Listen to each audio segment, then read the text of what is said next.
Hello everyone. बच्चों, आज हम क्लास 7th की वर्कशीट नंबर 2 करेंगे। हमारा विषय है गणित और गणित में हम जानेंगे आंकड़ों का संग्रह। सबसे पहले मैं आपको एंट्रीज बता देती हूँ। आपको अपना नाम लिखना है, कक्षा अध्यापक का नाम लिखना है, दिनांक डालना है 15 सितंबर 2020 और आपको अपनी क्लास के साथ सेक्शन भी लिखना है। ठीक है, तो स्टार्ट करते हैं आज की वर्कशीट और हमारा टॉपिक है आंकड़ों का संग्रह। बच्चों, आंकड़ों का संग्रह इसका मतलब क्या हुआ? Data collection. ठीक है, आंकड़े मतलब डाटा, तथ्यों का एक संग्रह है, जैसे कि संख्या, शब्द, माप, अवलोकन या चीज़ों का विवरण। तो जो डाटा कलेक्शन होता है उसमें हम क्या क्या कर सकते हैं? जैसे संख्याओं का डाटा कर सकते हैं, शब्दों का कर सकते हैं, माप का, किसी चीज़ को आपने मेजरमेंट किया उसका डिटेल भी सब, अगर हम उसे एक संग्रह करेंगे तो वो हमारा डाटा या आंकड़े कहलाएगा।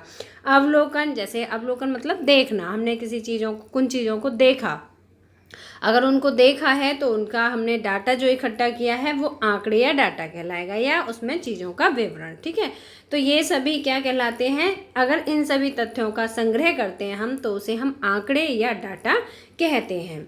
अब यदि हम अपने मित्रों की रुचि, किसी विषय में उनके अंक, उनके पसंदीदा पोशाक, प्रिय खेल या किसी महीने में उनका जन्मदिन आता है जानना चाहते हैं तो हम अपनी ज़रूरत के अनुसार विशेष जानकारी के लिए आंकड़ों का संग्रह करते हैं। ठीक है, तो अब देखिए, आओ आंकड़े एकत्रित करें। अब देखिए, इसमें आंकड़े एकत्रित करने के लिए भी आपसे कहा गया है, तो आपको आंकड़े एकत्रित करने हैं। तो देखिए, अपने दोस्तों, रिश्तेदारों या परिवार के सदस्यों के साथ बातचीत करें। बहुत ही सरल क्वेश्चन है आपके लिए। आपको क्या करना है? अपने दोस्तों के साथ, अपने रिश्तेदारों के साथ या परिवार के सदस्यों के साथ बातचीत करनी है। और किस बारे में बात करनी है? और ये जानें कि किस महीने में उनका जन्मदिन पड़ता है। कम से कम 15 या अधिक अपनी इच्छानुसार, और इन आंकड़ों की मदद से निम्नलिखित तालिका को पूरा करें। तो यहाँ पर आपको एक तालिका दी हुई है, उस तालिका को आपको पूरा करना है।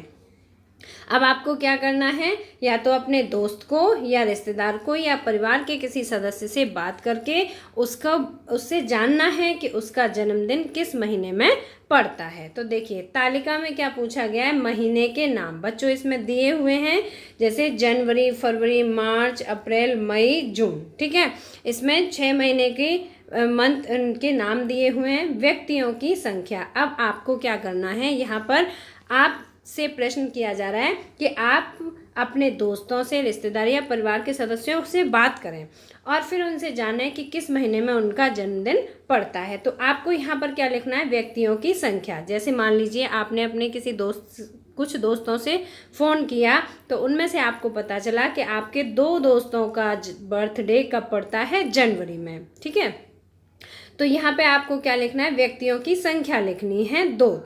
अब फरवरी में मान लीजिए आपके किसी एक दोस्त का जन्मदिन है तो यहाँ पर 1 लिखना है। ठीक है, मार्च में मान लीजिए आपके 3 दोस्तों का जन्मदिन है तो आपको यहाँ पर 3 लिखना है। अप्रैल में मान लीजिए फिर से किसी एक ही दोस्त का जन्मदिन है तो 1 लिखना है।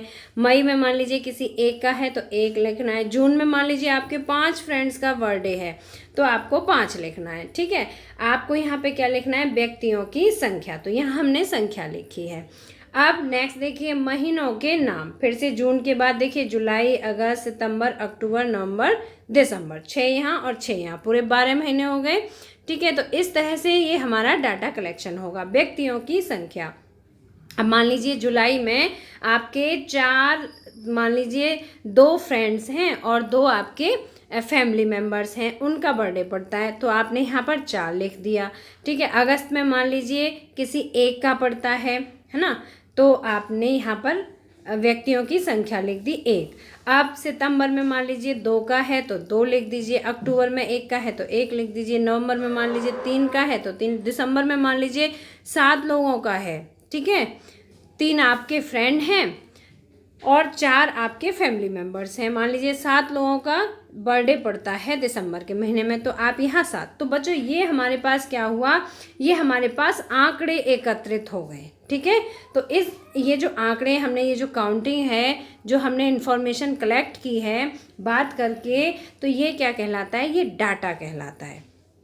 ठीक है, ये कहलाता है आंकड़े या डाटा। इन आंकड़ों की मदद से निम्नलिखित तालिका को पूरा करें। मतलब आपने बात की और आपको पता चला कि इतने लोगों का बर्थडे पड़ता है इस महीने में, तो आपने उनकी संख्या लिख दी। ठीक है, अब देखिए, आंकड़ों का संग्रह आंकड़ों से आवश्यक विशिष्ट जानकारी को प्राप्त करने के लिए ध्यान में रखते हुए किया जाता है। आंकड़ों का जो संग्रह होता है वो आंकड़ों से आवश्यक विशिष्ट जानकारी को, कोई हमारे लिए एक स्पेशल नॉलेज होती है ना, उस बात को ध्यान में रखते हुए, कोई मान लीजिए मेन बात है तो वो हमें इकट्ठी करनी है, तो वो क्या कहलाएगी? आंकड़े या डाटा कहलाएगी। ठीक है, डाटा संग्रह। अब इसमें देखिए एक उदाहरण भी दिया है। 7वीं कक्षा के 20 छात्रों की रुचि इस प्रकार है। रुचि, किसी की रुचि रीडिंग में होती है, किसी की राइटिंग में होती है, किसी की सिंगिंग में, किसी की डांसिंग में, तो सबकी रुचि अलग अलग होती है ना। तो यहाँ पर देखिए डाटा कैसे इकट्ठा किया गया है, RWS। बच्चों R से देखिए यहाँ पर रीडिंग, ठीक है, W से राइटिंग और S फॉर सिंगिंग। तो यहाँ पर देखिए किन 20 बच्चों की इंटरेस्ट किस किस फील्ड में है, तो यहाँ पर वो दिया गया है। तो देखिए RWSSS, WWRSRRSRWSSRSSS। तो बच्चों मुझे उम्मीद है कि आपको सभी का अर्थ समझ में आ गया होगा। R फॉर रीडिंग, ठीक है। तो अब हमें यहाँ पे काउंट करना है रीडिंग करना कितने बच्चों का इंटरेस्ट है। तो देखिए 1, इसके बाद 2, 3, 4, 5 और 6। तो हमने जो डाटा कलेक्शन किया उसमें देखिए पढ़ना, तो कितने बच्चों का इंटरेस्ट है पढ़ने में? 6 बच्चों का। इसी तरह से यहाँ पर लिखना, तो लिखने के लिए राइटिंग है ना, तो देखिए 1, 2, 3, 4 और 5। ठीक है, तो यहाँ पर देखिए 5। ठीक है, अब सिंगिंग मतलब गायन, तो गायन में कितने बच्चों का इंटरेस्ट है? देखिए 1, 2, 3, 4, 5, 6, 7, 8, 9, मतलब टोटल 9 बच्चों का इंटरेस्ट है सिंगिंग में।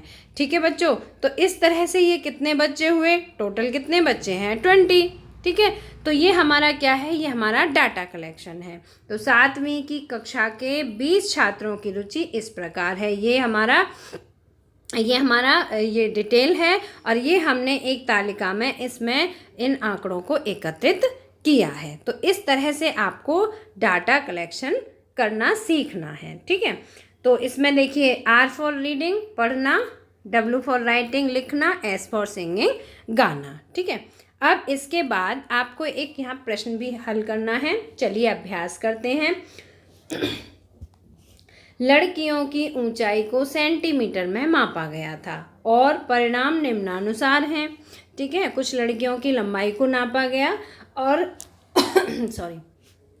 और उसका जो परिणाम है वो निम्नानुसार है। देखिए 135 सेंटीमीटर, 150, 139, 128, 151, 132, 146, 149, 143 और 141, ये किस में है? सेंटीमीटर में लिखी हुई है ऊंचाई। ठीक है, अब देखिए पहला प्रश्न है, ये जो आंकड़े हैं इस पे आधारित पहला प्रश्न है, सबसे लंबी लड़की की ऊंचाई कितनी है? तो बच्चों इसमें आप देखो सबसे ज़्यादा लंबाई कौन सी दिखाई दे रही है? 151। तो यहाँ पे आपको लिखना है 151। ठीक है, सबसे लंबी लड़की की ऊंचाई कितनी है? 151 सेंटीमीटर।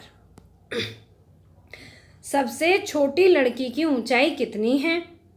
अब आप इसमें देखिए सबसे जो छोटी लड़की है उसकी ऊंचाई कितनी है? सबसे छोटी लड़की की ऊंचाई इसमें है 128, है ना, 128 से कोई कम नहीं है। तो सबसे छोटी लड़की की ऊंचाई हो गई 128। ठीक है, ये भी सेंटीमीटर में है। अब ये सेकंड हो गया क्वेश्चन। अब थर्ड देखिए, अब सबसे लंबी लड़की की ऊंचाई में से छोटी लड़की की ऊंचाई को घटाएं।